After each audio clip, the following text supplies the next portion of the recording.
Hello students, welcome to our YouTube channel Zenith education. तो बच्चों, आज की वीडियो मोस्ट अवेटेड वीडियो रही आप सभी के लिए, क्योंकि आप में से कई बच्चों को इंग्लिश के ग्रामर के मोस्ट इंपॉर्टेंट क्वेश्चंस चाहिए थे, जो मैं कई दिनों से मेहनत से प्रिपेयर कर रही थी। तो आज फाइनली वो प्रिपेयर हो गए हैं, तो आपके लिए वीडियो आ चुकी है। आपको एक बात बता देना चाहती हूँ बच्चा, मोस्ट इंपॉर्टेंट क्वेश्चन जो मैंने प्रिपेयर किए हैं वो प्रीवियस ईयर पेपर का रेफरेंस लेकर और आपकी जो वर्कबुक होती है उसका रेफरेंस लेकर प्रिपेयर किए हैं। बहुत चांसेस इन क्वेश्चन में से आने के, तो अगर आपको ग्रामर नहीं आती है और आपने ग्रामर में कुछ नहीं पढ़ रखा है अभी तक, तो कम से कम मैं आपसे कहूँगी कि ये जो PDF आज मैं आपको प्रोवाइड करने वाली हूँ, सिर्फ वो PDF कंप्लीटली प्रिपेयर कर लीजिए। आपके ग्रामर के मार्क्स कहीं नहीं जाएंगे, ठीक है। तो हम आज की वीडियो को स्टार्ट करते हैं, बट उससे पहले अगर आप हमारे चैनल पे पहली बार आएँ तो चैनल को सब्सक्राइब करके बेल आइकॉन प्रेस कर दीजिए, ताकि आगे आने वाली हमारी सारी वीडियोस के नोटिफिकेशन सबसे पहले आप तक पहुँचे और आपसे कुछ भी इंपॉर्टेंट मिस ना होने पाए। तो बच्चों, जैसे कि आप स्क्रीन पर देख पा रहे हैं, ये वो PDF है जो मैं आज आपको प्रोवाइड करने वाली हूँ। PDF में हमने क्या कर रखा है, MP board class 12 special English के मोस्ट इंपॉर्टेंट ग्रामर क्वेश्चंस डाल रखे हैं।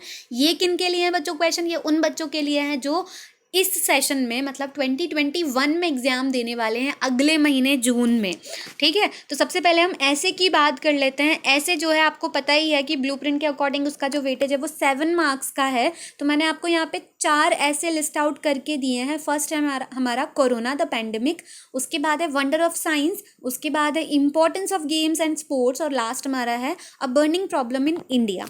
अब ये वीडियो आपको पूरी देखनी है, क्योंकि मैं हर एक टॉपिक को आपको एक्सप्लेन करते जाऊंगी। एक्सप्लेन इन द सेंस कि बताते जाऊंगी कि इसमें से क्या आप छोड़ सकते हैं, क्या नहीं छोड़ना है, क्या मोस्ट इंपॉर्टेंट है।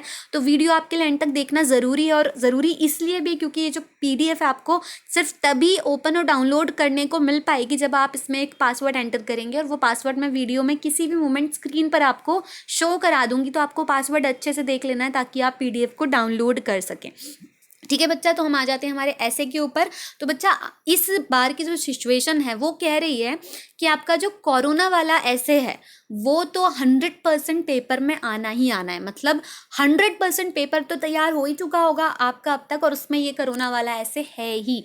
तो आप में से कुछ बच्चे ऐसे हैं जिनसे इतने सारे ऐसे नहीं हो पाएंगे, तो आई सजेस्ट कि आप सिर्फ कोरोना वाला ऐसे कर लीजिए, ठीक है।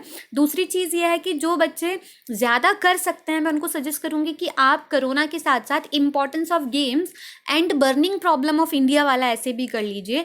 बर्निंग प्रॉब्लम ऑफ इंडिया में आप क्या क्या लिख सकते हैं? अनएम्प्लॉयमेंट प्रॉब्लम के बारे में लिख सकते हैं, या पॉल्यूशन के बारे में लिख सकते हैं, या पॉपुलेशन के बारे में भी लिख सकते हैं। वंडर ऑफ साइंस बहुत ही ईजी सा ऐसे आप उसको बचपन से लर्न करते आ रहे हैं, तो आप वो भी प्रिपेयर कर सकते हैं। तो जो बच्चे अच्छे हैं, मतलब जिनको अपने इंग्लिश के एग्जाम में 99 मार्क्स लाने का टारगेट रखा हुआ है जिन्होंने, वो ये चारों प्रिपेयर कर लें, ठीक है। बिल्कुल गौर से सुनिएगा मेरी बात। जो 99 मार्क्स प्रिपेयर स्कोर करना चाहते हैं वो चारों ऐसे प्रिपेयर कर लें। जिनसे इतने सारे नहीं होंगे, वो इनमें से अगर कोई 3 पूछें आप मुझसे कि 3 मोस्ट इंपॉर्टेंट बता दूं, तो वो 3 मोस्ट इंपॉर्टेंट होने वाले हैं कोरोना वाला, importance of games and sports वाला, और बर्निंग प्रॉब्लम इन इंडिया वाला। और जो बच्चे ऐसे हैं कि जिनसे 3 भी नहीं होंगे, बस एक ही मांग रहे हैं वो मुझसे कि दीदी बस एक बता दो, तो भाई आप कोरोना वाला कर लीजिए। 100% चांसेस है उसके एग्जाम में आने के। तो आई होप आपको ऐसे के बारे में क्लियर हो गया होगा। ऐसे जो है वो 7 मार्क्स का आता है बच्चा। ऐसे जो है जब आप लिखते हैं ना, तो उसमें पन्ने मत भरिए आप। ऐसे आप 1.5 पेज 2 पेज का भी लिखेंगे काफ़ी हो जाएगा, लेकिन उसमें जो आप चीज़ लिख रहे हैं वो अच्छी लिखिए, क्वालिटी लिखिए, और ग्रामर मिस्टेक मत कीजिए। अगर आपकी इंग्लिश अच्छी नहीं है ना, तो आई विल सजेस्ट कि आप सब कुछ छोटा छोटा ही लिखिए, क्योंकि अगर आपकी इंग्लिश अच्छी नहीं है, आप ग्रामर की मिस्टेक करेंगे, और जितना ज़्यादा लिखेंगे एग्जामिनर आपकी कॉपी चेक करते टाइम उतनी ज़्यादा मिस्टेक्स एनकाउंटर करेगा और उतने ज़्यादा आपके मार्क्स काट लेगा। तो आप ऐसे को 2 पेज का ही लिख लिए। वर्ड लिमिट के अंदर ये आ जाता है, 2 पन्ने में वर्ड लिमिट फुलफिल हो जाती है। तो ज़्यादा मत लिखिए, आप कम लिखिए पर करेक्ट लिखिए, बिना मिस्टेक्स के लिखिए, ठीक है। अब नेक्स्ट हम टॉपिक पर आ जाते हैं, आपके लेटर्स।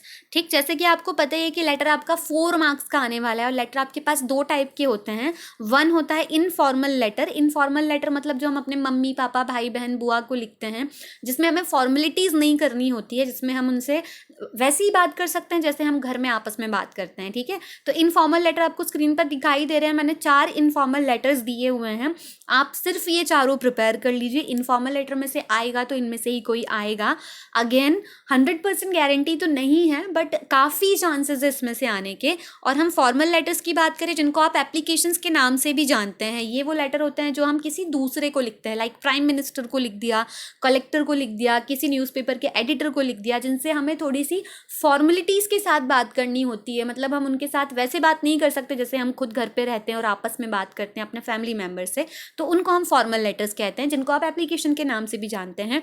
तो ये 5 इंपॉर्टेंट मैंने आपको फॉर्मल लेटर्स दिए हुए हैं जो आपको स्क्रीन पर शो हो रहे हैं। पांचों ही बड़े इंपॉर्टेंट है, 12th के एग्जाम में आने के इनके हाई चांसेस है। मतलब टोटल आपको लेटर्स के नाम पर 9 चीज़ें करनी है। 4 तो आपको करने हैं इनफॉर्मल लेटर्स और 5 आपको करने हैं फॉर्मल लेटर्स। बच्चा अगर आप में से कोई ऐसा है जो इतने सारे नहीं कर सकता, तो आपके लिए एक एडवाइस है कि आप सिर्फ ये फॉर्मल लेटर्स कर लीजिए, एप्लीकेशंस वाले कर लीजिए। ये 5 आप कर लेंगे तो भी चांसेस है, क्योंकि आपको पता ही होगा कि आपके एग्जाम में और में ऑप्शन आता है हर क्वेश्चन में, और आपको एक लेटर मिलेगा फॉर्मल वाला और एक मिलेगा इनफॉर्मल वाला। तो मैं आपको सजेस्ट करूंगी कि आप फॉर्मल वाला प्रिपेयर कर लीजिए, ठीक है। और इनमें से 5 में से आप पूछेंगे कि कोई एक बता दो, तो बच्चा कोई एक तो मैं नहीं बता सकती, लेकिन आप खुद ही चूज कर लीजिए। मैंने जो ऑर्डर दिया है 1 नंबर पे जो मोस्ट इंपॉर्टेंट है उसको रखा है, सेकंड पे थोड़ा कम इंपॉर्टेंट है उसको रखा है। तो आप इस ऑर्डर में से खुद ही सिलेक्ट कर लीजिए कि अगर आपसे ये 5 भी नहीं हो पा रहे हैं तो आप कोई भी 3 कर लीजिए, कोई भी 2 कर लीजिए। और मेरे हिसाब से तो आप ये सभी कर सकते हैं, क्योंकि लेटर लिखने में इतनी दिक्कत नहीं होनी चाहिए, बस आपको सही फॉर्मेट पता होना चाहिए। अगर आप लेटर सही फॉर्मेट के साथ लिखेंगे और थोड़ी सी अंदर गड़बड़ भी कर देंगे ग्रामर में या किसी चीज़ में, तो इतना एग्जामिनर नहीं देखेगा, वो सिर्फ देखेगा कि आपने सही फॉर्मेट यूज़ किया है या नहीं। और अगेन आप ज़्यादा मत लिखिए, जितना कम लिखेंगे ना उतने कम मार्क्स कटेंगे इंग्लिश जैसे सब्जेक्ट में, क्योंकि ग्रामर की मिस्टेक, स्पेलिंग की मिस्टेक, सारी मिस्टेक के मार्क्स कटते हैं इस पेपर में। आई होप आपको ये चीज़ समझ में आ गई होगी। अगर आपकी इंग्लिश अच्छी है तो बच्चा आपको तो फिर डरने की ज़रूरत ही नहीं है, आप सब मन से लिख सकते हैं। बस आपको फॉर्मेट देखना है लेटर का क्या होता है, आप खुद से ही लिख सकते हैं, कोई भी एग्जाम में लेटर आ जाए। अच्छा, लेटर के बारे में आपको एक चीज़ और बता देना चाहती हूँ कि ये जो लेटर आते हैं, चाहे हम इनकी बात करें इनफॉर्मल लेटर्स की या फिर फॉर्मल लेटर्स की बात करें, दोनों टाइप के जो लेटर आते हैं उसमें आपको सीधा सीधा क्वेश्चन नहीं मिलता है जैसे मैंने लिखा है, वैसा नहीं मिलेगा।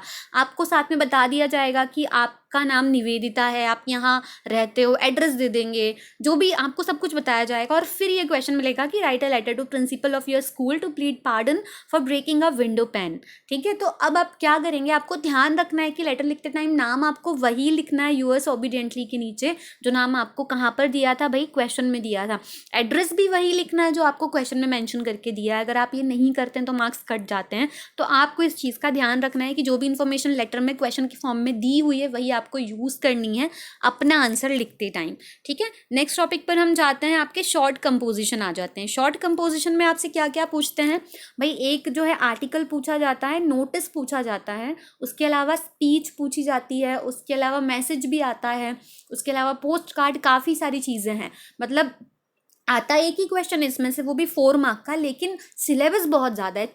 5-6 चीज़ें आपको सिलेबस में जो करनी है, तो वो मैं सारी नहीं बता रही हूँ, मैं आपको सिर्फ मोस्ट आईएमपी वाली 3 टॉपिक्स बता रही हूँ, जिसमें से पहला टॉपिक है हमारा आर्टिकल्स। तो आर्टिकल्स में मैंने ये आपको 4 क्वेश्चन मेंशन करके दिए हैं। अगेन मैंने बहुत सीधे क्वेश्चन डाले हैं, एग्जाम में इतना सीधा नहीं आता है, वो पूरी सिचुएशन बना कर देते हैं। उसमें आपको नाम भी बता देंगे क्या यूज़ करना है, आप क्यों लिख रहे हैं, आप कहाँ पर लिख रहे हैं, बहुत सारी चीज़ें बता देते हैं। तो आर्टिकल लिखते टाइम आप वही इन्फॉर्मेशन यूज़ कीजिएगा। ये 4 आप कर लीजिएगा, सफिशिएंट हो जाएगा। फिर हम बी वाला, मतलब सेकंड वाला टॉपिक है जो आपको दिखाई दे रहा है स्क्रीन पर, नोटिस की बात कर लेते हैं। तो नोटिस मैंने आपको सिर्फ 2 दिए हुए हैं, सिर्फ ये 2 नोटिस आप प्रिपेयर कर लीजिए, काफ़ी हो जाएगा। और थर्ड हमारा जो ऑप्शन है, टॉपिक है, वो है रिपोर्ट्स। ये रिपोर्ट्स आपको 3 मैंने प्रोवाइड की हैं, आप 3 कर लीजिए। मतलब कुल मिलाकर आपको कितनी चीज़ें करनी है, 4 तो आपके भाई आर्टिकल्स हो गए, 2 नोटिस हो गए और 3 रिपोर्ट हो गई। मतलब 9 टॉपिक्स आपको ये 4 मार्क कवर करने के लिए करना ही है। ठीक है, शॉर्ट कंपोजिशन वाला टॉपिक, इसमें से 4 मार्क का एक क्वेश्चन आता है और ये टॉपिक्स आपको करने हैं। अब आप बोलेंगे दीदी हमसे इतना नहीं हो पाएगा, हमें तो बहुत कम बता दीजिए। तो कम का अगर मैं बोलूँ तो भाई आप सिर्फ ना आर्टिकल और नोटिस कर लीजिए, आप चाहें तो रिपोर्ट छोड़ सकते हैं। बट छोड़ने का मतलब ये नहीं है कि सिर्फ आर्टिकल और नोटिस में से ही क्वेश्चन आता है, रिपोर्ट में से भी आ ही जाता है, बट हाँ most of the time maximum ऐसा होता है कि या तो आर्टिकल में से आता है या नोटिस में से आता है। तो आप उतना कर लीजिए, क्योंकि हमारा वही तो सिद्धांत है कि सब कुछ छोड़ देने से तो बेटर है कि हम कुछ तो एग्जाम में करके ही जाएं। ठीक है, इनके भी प्रॉपर फॉर्मेट आप अपनी वर्कबुक में से चेक कीजिएगा, उसके बाद ही इन्हें लिखिएगा, क्योंकि इनको भी अगर आप फॉर्मेट में नहीं लिखते हैं तो आप कितनी भी अच्छी ग्रामर लिख दें, अंदर कितना भी अच्छा मैटर लिख दें, आपको मार्क्स बहुत ही कम मिलेंगे, क्योंकि मोस्ट ऑफ द मार्क्स जो होते हैं वो आपको इनके फॉर्मेट्स के ही मिलते हैं। ठीक है, आई होप आपको ये चीज़ क्लियर हो गई होगी। तो ये हो गए आपके ऐसे हो गया भाई, लेटर हो गए और शॉर्ट कंपोजिशन हो गई। अब हम बात करते हैं आपकी फोनेटिक ग्रामर की, जिसको आप फोनोलॉजी के नाम से भी जानते हैं। आप सभी को पता है इसमें से 5 मार्क के आपको 1 मार्क के छोटे छोटे क्वेश्चन मिलते हैं। ठीक है, तो वो क्वेश्चन भी मैंने यहाँ पे आपको दे दिए हैं, मोस्ट इंपॉर्टेंट हैं, जितने मैंने दिए हैं उतने करना ही करना है अगर आपको फुल 5 मार्क्स स्कोर करने हैं तो। और इसमें मैंने आपको आंसर भी लिख दिए हैं, क्योंकि मुझे पता है जो छोटी छोटी चीज़ें होती हैं उनके आंसर ढूंढने में बड़ी दिक्कत आती है, और मैं नहीं चाहती कि मेरे जो बच्चे हैं वो दिक्कत को फेस करें। तो इसमें मैंने आंसर लिख दिए हैं। आप जैसा कि देख पा रहे हैं क्वेश्चन नंबर 1 में हमें ऑड वन पिक करना है, तो आंसर के साथ मैंने दिया हुआ है। ये बहुत ही अच्छी ग्रामर है, आप इसको आराम से लर्न कर सकते हैं। वैसे फोनोलॉजी या फोनेटिक ग्रामर ऐसा पार्ट है इंग्लिश का जो हमें सीखना पड़ता है, मतलब आपको कोई 2 दिन में नहीं सिखा सकता, आपको उसे अच्छे से बैठ के पढ़ के सीखना पड़ेगा। तो ऑब्वियसली अगर आपको ग्रामर नहीं आती तो आपको ये सब कुछ नहीं आता होगा कि कैसे करना है, कैसे सॉल्व हुआ है ये क्वेश्चन। तो मैं ये सजेस्ट बिल्कुल नहीं करूँगी कि आप फोनोलॉजी की वीडियोज़ देखिए, 4-4 5-5 घंटे देखिए और फिर सीखिए। नहीं बच्चा, अब एग्जाम में टाइम बहुत कम बचा है, तो आपको अब ये नहीं करना है। स्टार्टिंग होता तो मैं आपको सलाह देती कि आप सीखिए ताकि आपसे क्वेश्चन खुद ही बन जाए। तो अभी आपको क्या करना है, जितने भी क्वेश्चन मैंने प्रोवाइड कर दिए हैं, आंसर के साथ दिए हैं, तो बच्चा आप उनके आंसर रट लीजिए, लर्न कर लीजिए। ठीक है, मैं लर्न करने के लिए, रटने के लिए कभी नहीं कहती हूँ, बट अगर आप उनमें से जिन्होंने ग्रामर नहीं की है और आती भी नहीं है कि खुद से सॉल्व कर लें, तो ये जो ग्रामर है आप उसको रट के चले जाइए, आपके मार्क्स तो सिक्योर हो जाएंगे कम से कम। ऐसा तो नहीं होना चाहिए ना कि पेपर छूट जाए हमारे एग्जाम में। तो ये सारे क्वेश्चन देखिए मैंने आंसर के साथ आपको दे दिए हैं। पिक 1 ऑड चल रहा है। सेकंड हमारा है यहाँ पे क्वेश्चन, सिलेबल स्ट्रक्चर लिखना है। बच्चों देखो, इस टाइप के जो 2-3 क्वेश्चन आते हैं एग्जाम में, बच्चे बड़े कंफ्यूज हो जाते हैं।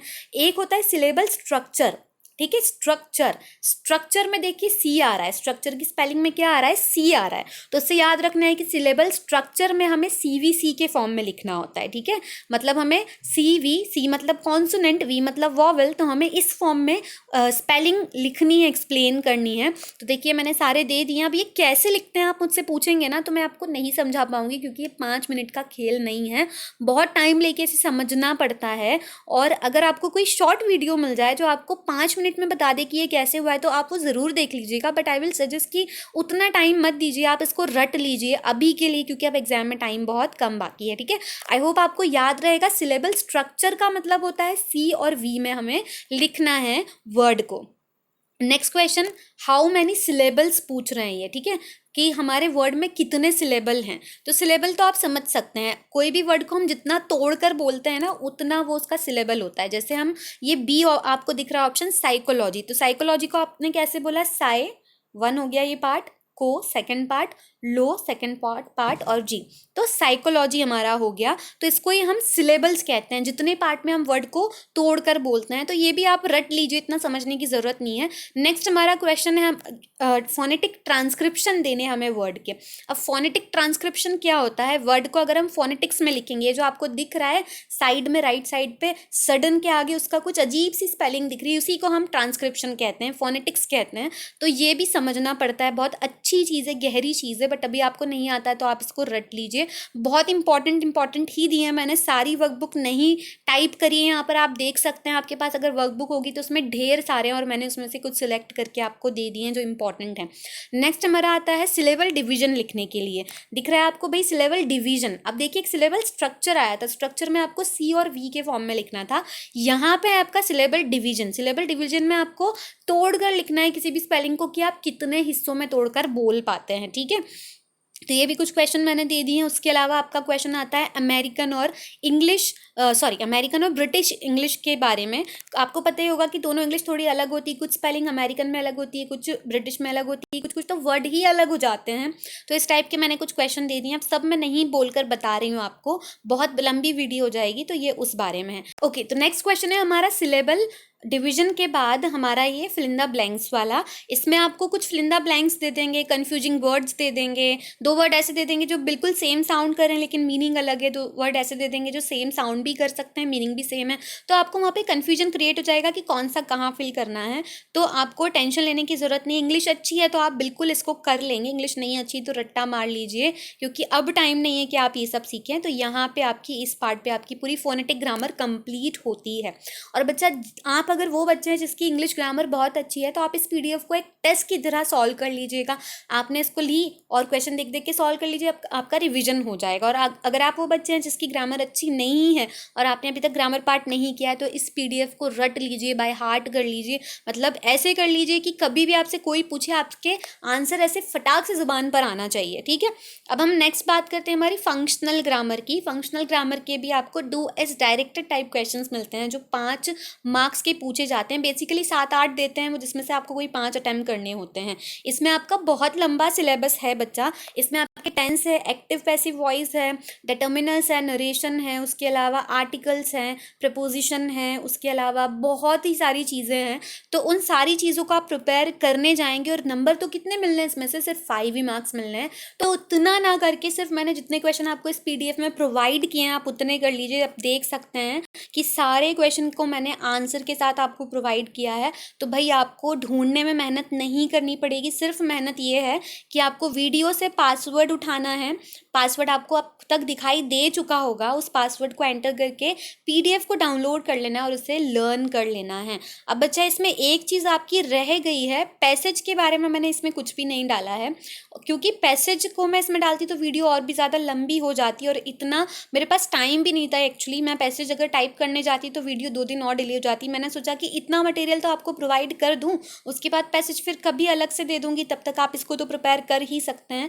तो पैसेज के लिए आपके पास एक अलग वीडियो आ जाएगी जिसमें मैं आपको इंपॉर्टेंट पैसेजेस बता दूंगी। तो भाई आज की वीडियो पसंद आई हो तो प्लीज़ वीडियो को अपने कई फ्रेंड्स के साथ शेयर कर दीजिएगा, ताकि मुझे मोटिवेशन मिले और वीडियोस बनाने के लिए, और आगे और भी अच्छी अच्छी वीडियोस मैं आपके लिए लाने की कोशिश करती रहूँगी। तो मिलते हैं हम किसी अगली वीडियो में, तब तक के लिए पढ़ते रहिए। All the very best.